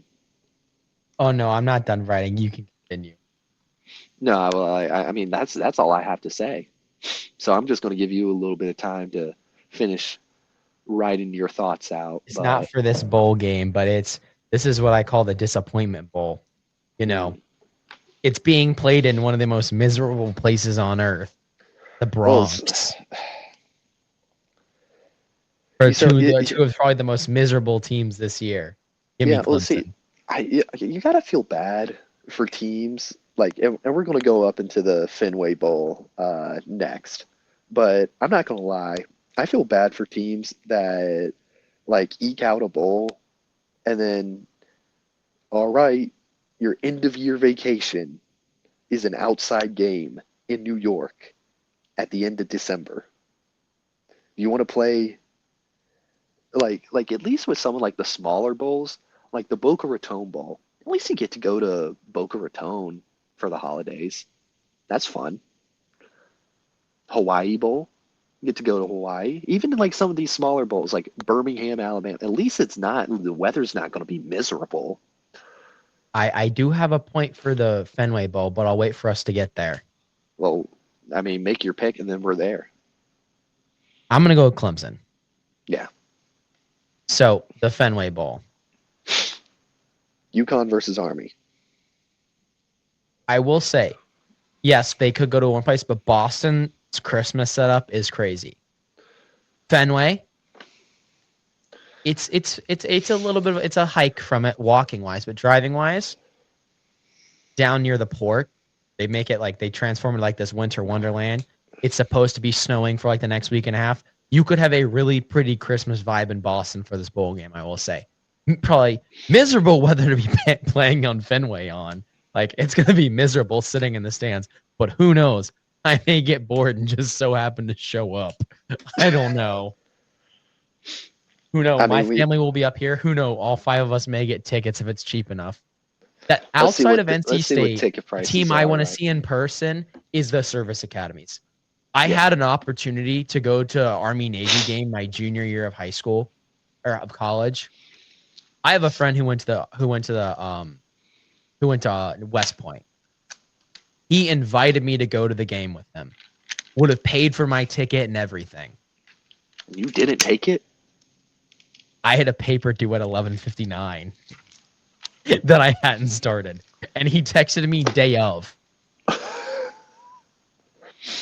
Granted, I don't think I could have gotten to Foxborough in time. He texted me at like noon. The game was at 3, and I had just gotten out of swim practice. I hadn't eaten yet. I'll take you to an Army Navy game, Gareth. Don't worry.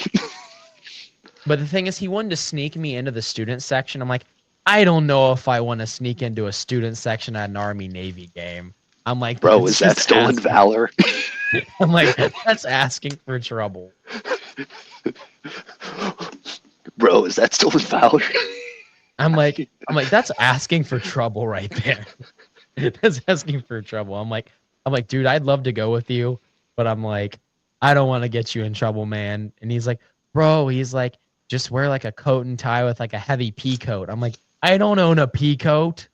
Yeah. And I don't have time to go buy one. That kind of reminds me of a funny Army Navy game story that relates to my family. I guess I'll say it. So my cousin used to play football for Navy. Obviously went to every Army Navy game. He was defensive line, I believe.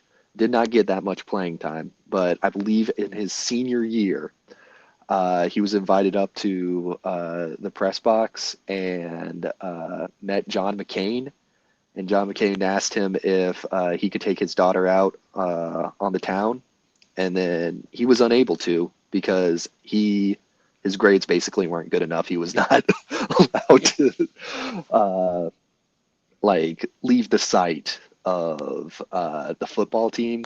And he was like, okay, never mind. I'm not going to set you up with my daughter then. But interesting story coming out. But yeah, I don't know why. I just, that just reminded me of that for some reason. That's just like one of those family myths, family legends that get told every time we watch the Army Navy game. But anyway, back to Army versus UConn. Joe Fagnano, really solid quarterback for UConn. Only threw 1 interception the entire season. I remember for we kind of didn't pay attention to UConn after Duke at all. But going into that game, 0 interceptions on the season. Bro has fallen off and thrown 1 interception. So I don't know. This UConn team, surprisingly good. I don't know what's going on with UConn's football team, but they seem to be getting it right. And something about the Fenway Bowl, they did good last year. I see them winning this year.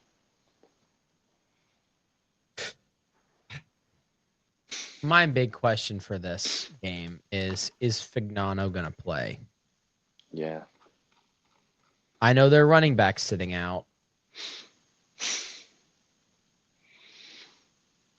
I'm doing a quick Google search.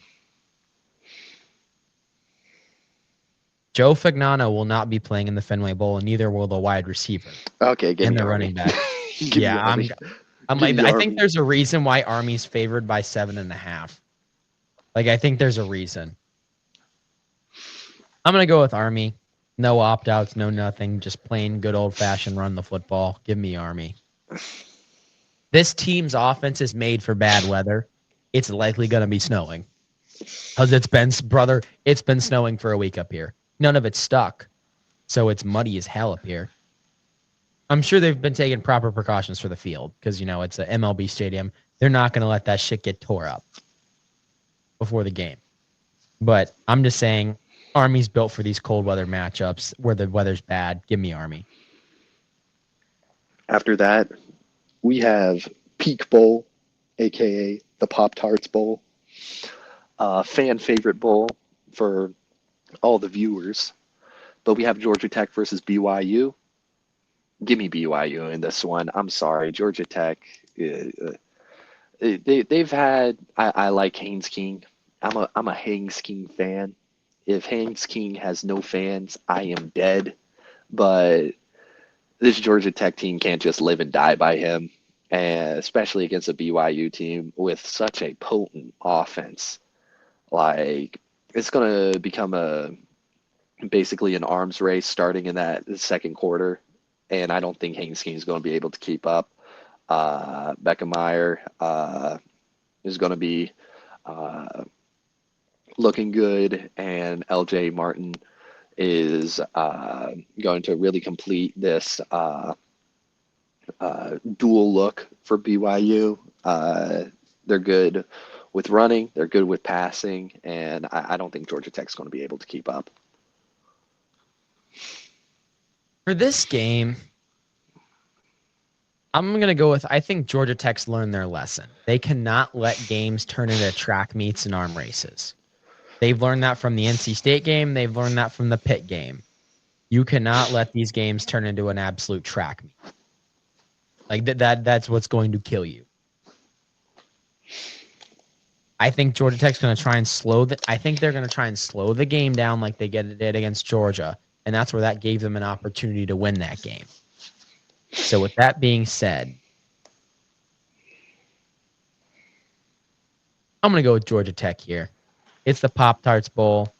I like it. I think Georgia Tech's going to kind of write some of the narrative about the ACC this season.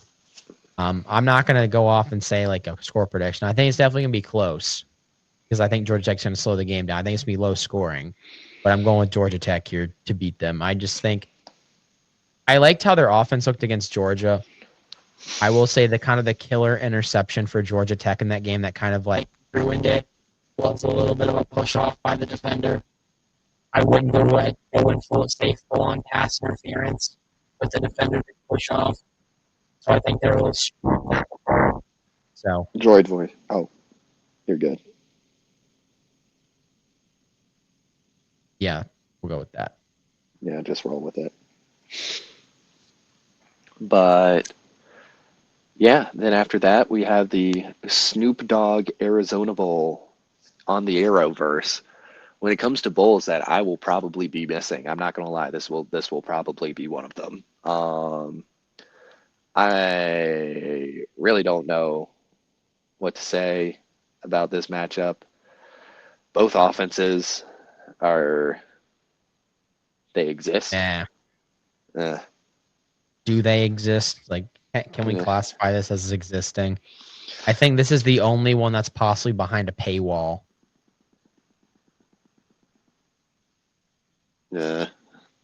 Give me Miami of Ohio.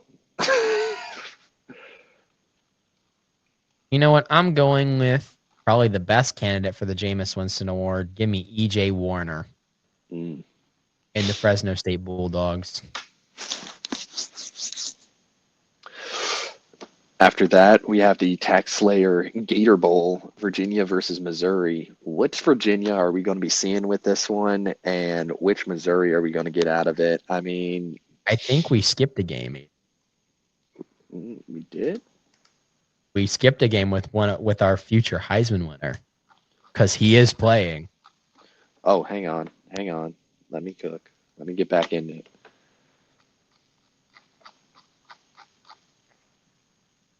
Oh, my Lord. I am so sorry. North Texas, forgive me. North Texas, I'm sorry. We have the New Mexico Bowl, North Texas versus San Diego State. I'm so sorry.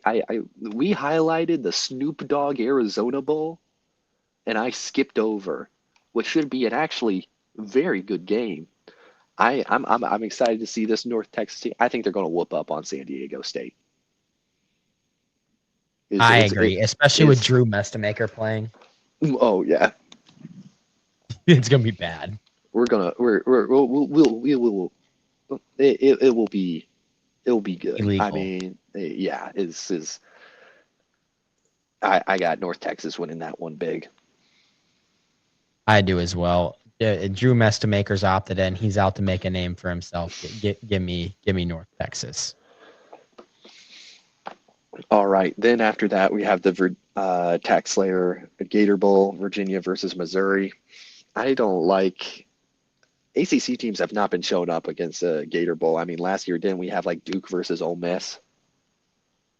Yeah, but And sometimes with the playoff, we end up with these really lopsided bowls. yeah.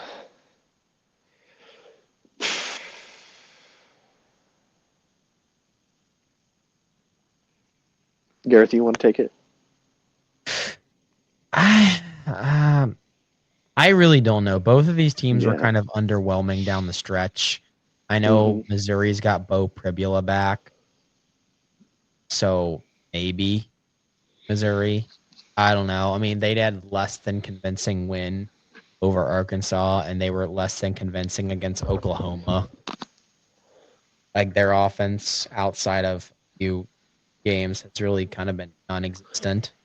hmm So, and this Virginia offense can show up when it wants to. Particularly when outside of the AC championship, when the narrative's really against them, their offense has shown up. Yeah. So I'm gonna go with Virginia here. I think Virginia. I don't think there's not a lot of opt outs from what I've heard. I think they're gonna be motivated. I think they're gonna go out there because I feel like they not that they've been wronged, but I feel like they still feel like they've got something to prove. Like this Virginia team has come a long way in recent years, and I think this Tony Elliott's out to prove something. So I'm gonna go with Virginia in this one. My boy Chandler Morris has got to go off. The sheriff's got to go riding off into the sunset. Yeah. I mean,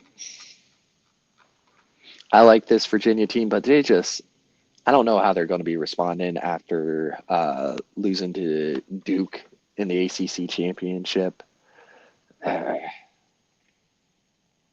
If Missouri has all their players back, and there are no opt outs. I got Missouri in this one, but I do think it can be a little bit closer than the experts think. But moving on after that, we have the Kinder's Texas Bowl, LSU versus Houston. Um, LSU, I forget, is bowl eligible because they lost their How did that coach. And happen? in Houston, I forget, is a top 25 team. And when talking about very forgettable seasons, this has got to be very forgettable for both of them. I'm still trying to figure out if the student body of Houston knows that they have a football team. Because how are you top 25 and you can't even fill out your own stadium that's on campus? We looked it up on the podcast. I was like, it has to be off campus.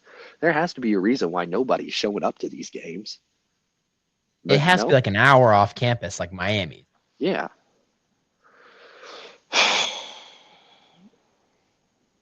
Houston, I feel like on paper is the better team. But I'm not, like, we, we will probably not be watching this game. Yeah. uh, uh, Give me Houston. I'm taking Houston as well.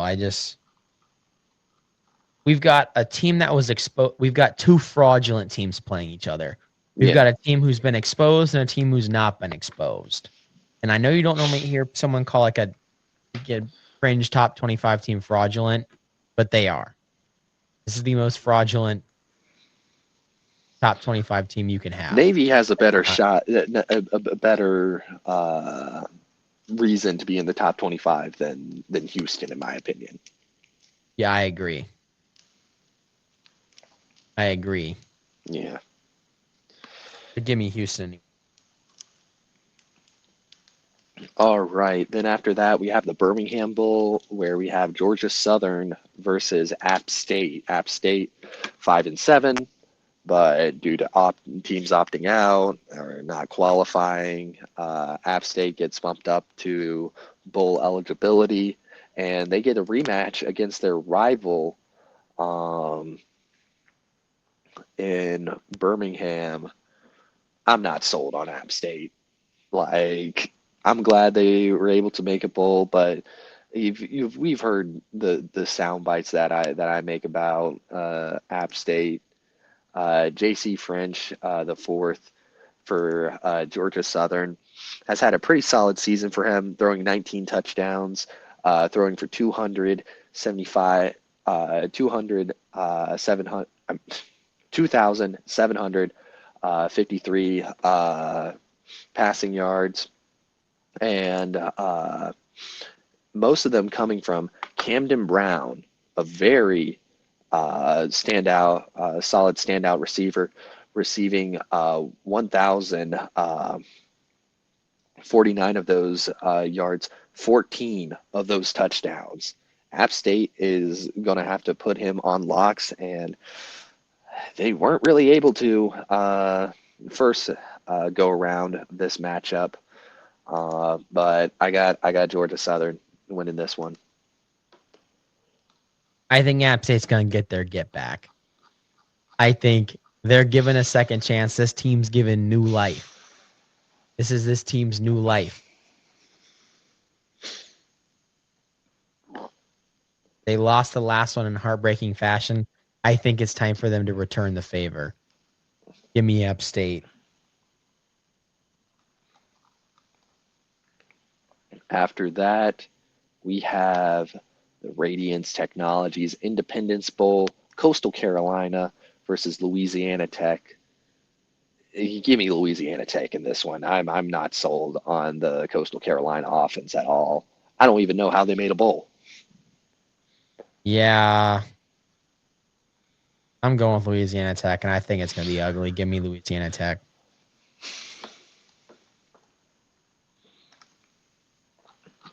Then after that, we Speaking of have forgettable seasons, Liberty Mutual Music City Bowl, Tennessee versus Illinois. basically a home game. Basically a home game. Give me Tennessee.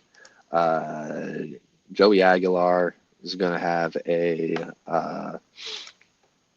solid going away his senior, so I assume there's no more eligibility left for him. I don't know. There's probably something he can pull out, but had a really solid year for Tennessee.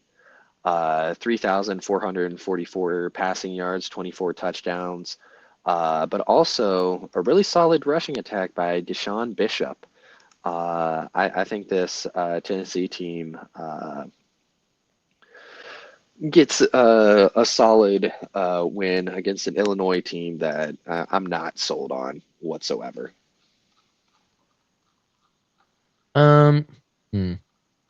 I think these teams are two sides of the same coin. Like, they're both teams who had massively high aspirations here, who just absolutely fell flat on their face. But I will say, I know this is a home game for Tennessee, but some of Tennessee's home showings this year have not been great. They've not been great.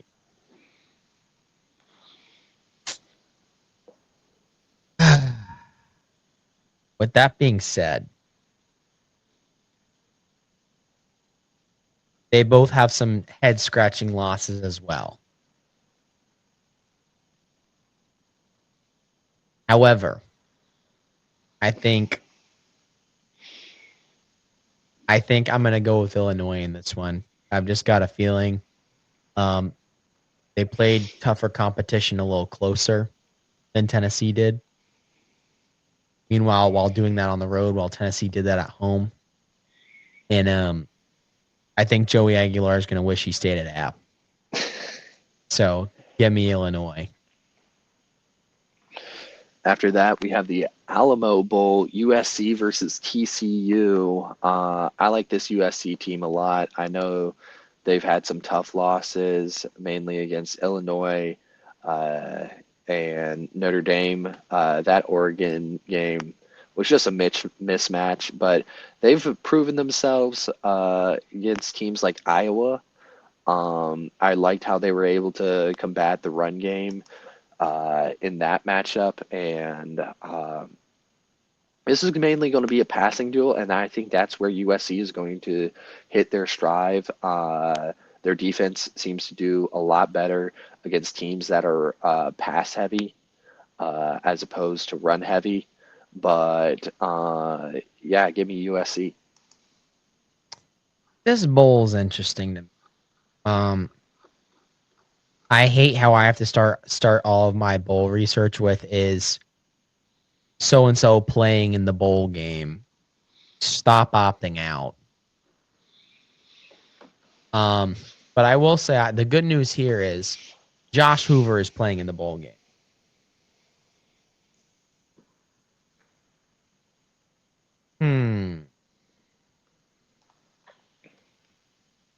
I really can't get a read on either team. Like both of these teams have some absolute head scratchers of losses.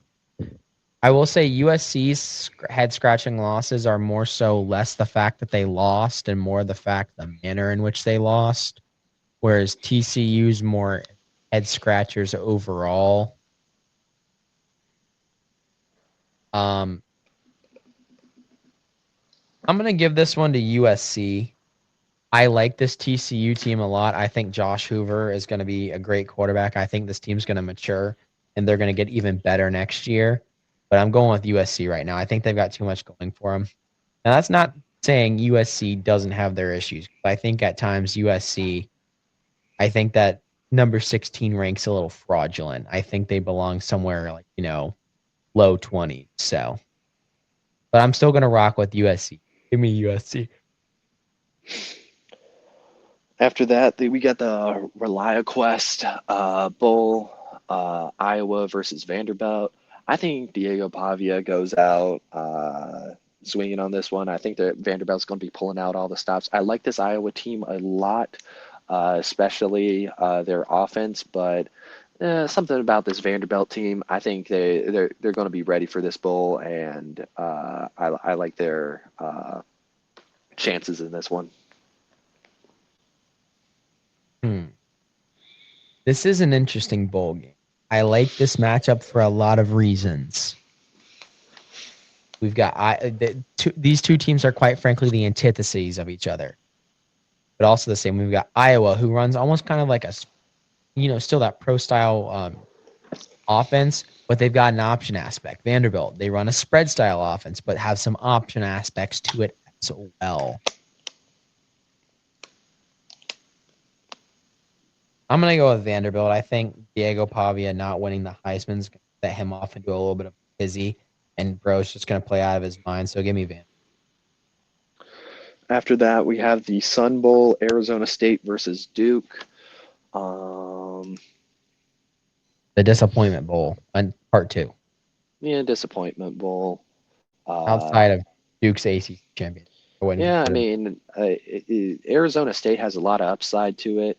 But something about this Duke team, they just live and die by Mensa.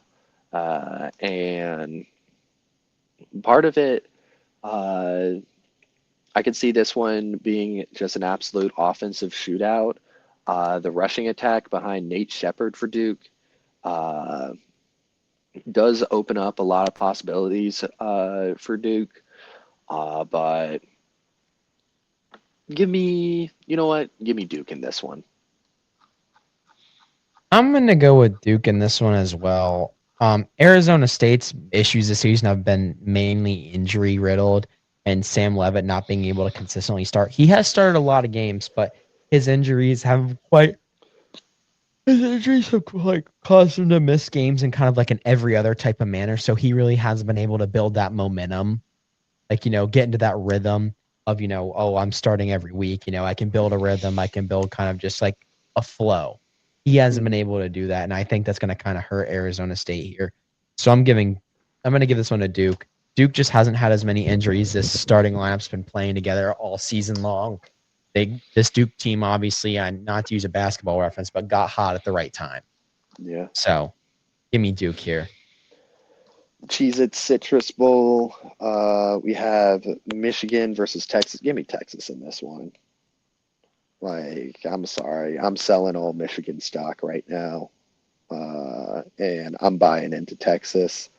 I think they're starting to kind of hit their stride in being able to play a complete 4 quarters of a football game, which is something that I had pretty big concerns with them earlier on in the season. But I think this Texas team is hot right now, and this Michigan team, with all the noise and stuff and all the drama that's been ensuing, easy. Give me Texas.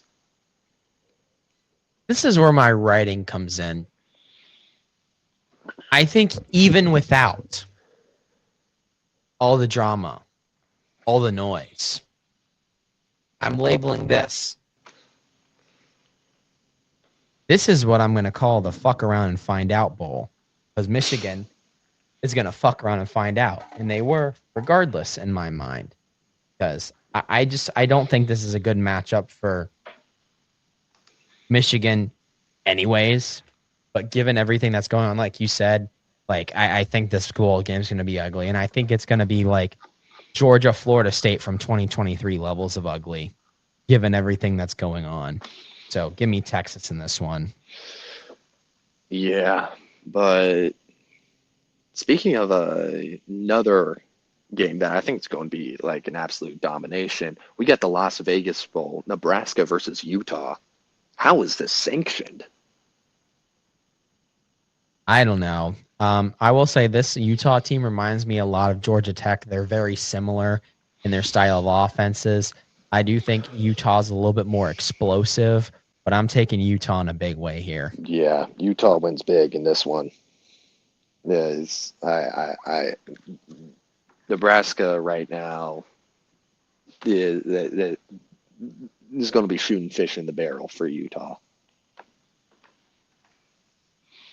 But then after that, we have the Lockheed Martin Armed Forces Bowl. We got Rice versus Texas State. Rice, a 5-7 team, basically got in on academics. Very interesting offensive attack, but I really like this Texas State offense led by Brad Jackson. I think Texas State wins this one big. I'm going here with Rice and their triple option out of the pistol. I like it. Their ability to slow the game down. I think they're going to be able to play the game on their territory. I mean, they're able to hold Navy down. They kept it close with UConn. They kept it close with a lot of really good teams this year. I mean, outside of the South Florida game, obviously. But they've been able to keep it close in a lot of these bigger games. But then they've fallen apart in some head-scratcher games like UTSA. But a lot of their losses are close. And I feel like their offense gives them a chance in any game, and particularly against another team of like similar caliber, like, just barely bowl eligible. So I'm going to take Rice in this one. After that, we have the AutoZone Liberty Bowl, Navy versus Cincinnati. This Cincinnati team just fell apart like in the month of November. 4 straight losses: Utah, Arizona, BYU, TCU, just down on their luck. But this offense is pretty potent. If they are able to make it a track meet, it's going to put Navy in a tough position. But I think maybe Navy might be able to slow this game down and beat Cincinnati. Aiden and I several times in this podcast have mentioned one-dimensional offenses, but I don't think there's an offense as one-dimensional as Cincinnati's. With that being said, I love Cincinnati as a team. I like Brennan Sorsby. I think he's an incredibly dangerous player to play against. But I think when you go up a team as disciplined as Navy, having the fact that you are a pretty one-dimensional offense and it kind of runs through one guy, you're kind of giving them a target. I mean, Exhibit A, the USF game for Navy. They played USF, right? Pretty sure Yes. Yeah. season. They played USF. It gave them a target. Like it gave them a focus. And I just like Navy's offense. They're able to be a little bit more flexible than they have been in the past, just like with having a quarterback that can throw the ball. So I'm going to take Navy in this one. I just like they have that flex bone option. They can get back to the basics. They have a guy who can throw the ball really well and run the option effectively. So I'm going with Blake Horvath here and Navy. After that, we have the Duke's Mayo Bowl. We have Wake Forest versus Mississippi State. I think you skipped a game. What? The Trust and Will Holiday Bowl. No, that's after. Oh, are they at the same time? They are at the same time. Oh. Well, yeah, go with the Wake Forest game. We'll go with the Wake Forest game. Duke's Mayo Bowl. I don't know what to think of this Wake Forest team. And I want them to win. I want them to win. But it's not a good look that an 8-4 team is the underdog against a 5-7 team in a bowl game. That's not a good look. Is that a good look, Gareth? No. No, it's not. This Wake Forest team I can't get a read on. Like you said, there's some head scratchers, and then there's head scratchers in a good way, and then there's head scratchers in a bad way for this team. Yeah. But Mississippi State, like, they're also a pretty head scratching team. I mean, starts off the season really hot, but then just goes through the gauntlet of the SEC and only able to get a win against Arkansas, losing to Florida. And like, I don't know what Mississippi State team is going to be showing up. Like, this is going to do, I think this game's going to do number for narratives, because if Wake Forest loses this, like, SEC Twitter is going to have a field day, I feel like. Yeah, even though it is Wake Forest of all people. Yeah. Honestly, you know what? Give me Wake Forest in this one. I mean, I just don't know what Mississippi State team's going to be showing up. Their fans travel well. Yeah. It is in Charlotte, but all 12 of the Wake Forest fans can make their way down from Winston-Salem for that hour drive. Yep. Yeah. Yeah. Give me Mississippi State, actually. You know what? I'm standing 10 toes down on my city. The city of my birth, as Sketch would say. This is birth. Give me Wake Forest. Since birth. Since birth, give me Wake Forest. Last bowl game, we have the Trust and Will Holiday Bowl, Arizona versus SMU. Does numbers for narratives as well. Yes. The Big 12's been throwing a lot of shade. Once again, which SMU team are we going to be getting? Are we going to get you beat Miami? Are we going to get you lost to Cal? I mean, Arizona just there's no loss. Nowhere. It kind of came out of nowhere. No real losses, or I'm like, okay, that's abhorrent. Maybe Houston and Iowa State, but like, so from where they started, I mean, very solid season. I'm going to have to go with Arizona on this one. I think it's going to be an offensive shootout between Noah Fifita, and Kevin Jennings. Um, and I have a little bit more faith in Arizona. My one question for Arizona is, who have you beaten this year? You've beaten a good Cincinnati team, but they're no longer ranked. You've beaten an Arizona State team who, in my mind, probably shouldn't have been ranked. And that's no slouch to them. They just are suffering from a severe case of the injury bug. And also no Cam Skattebo. And no Cam Skattebo. Who's gonna let a team who's quarterbacked by a guy whose name sounds like feet touch? Like touching someone's feet.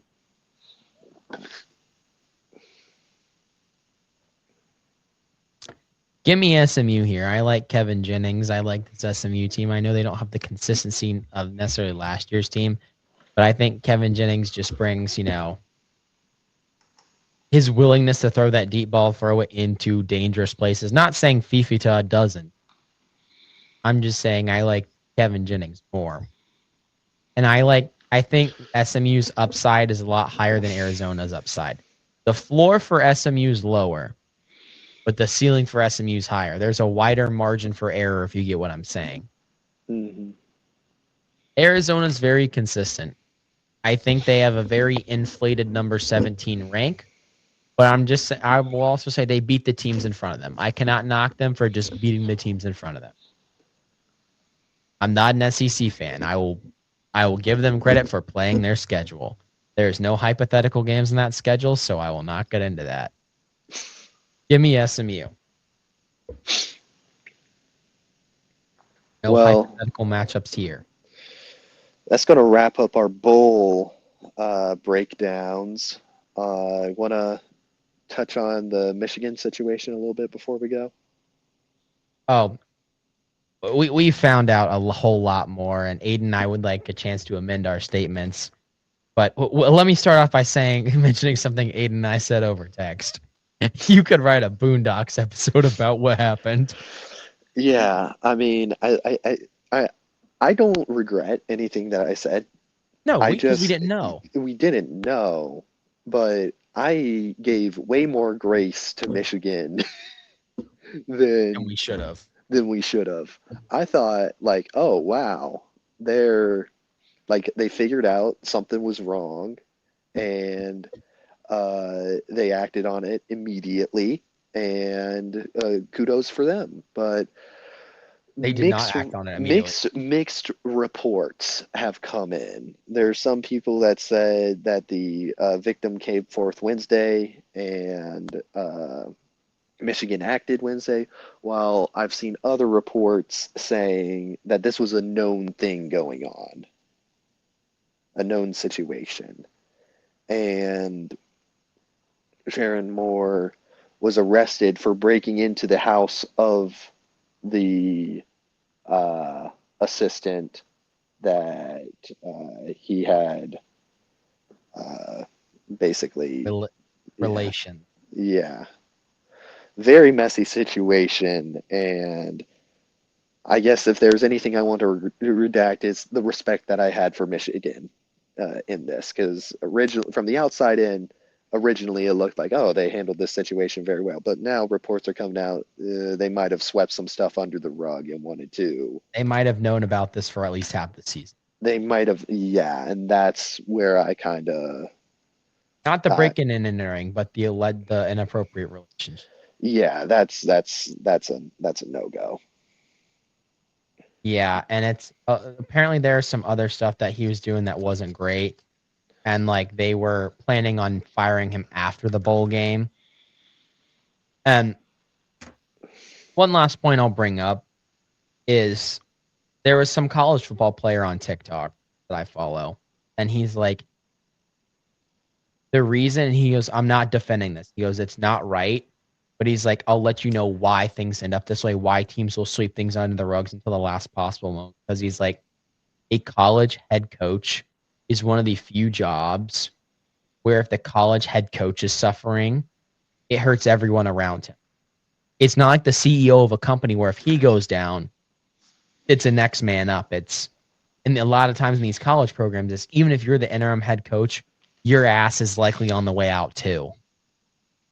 If your coach got fired. And I'm not saying that is an excuse for what they did. And I'm not saying that guy that I follow on TikTok is saying that's an excuse for what they did. He's just saying that's the reason why they're more willing to sweep it under the rug because people wanted to keep their jobs over what was doing what's right. So, yeah. I think this might send Michigan back to the dark ages.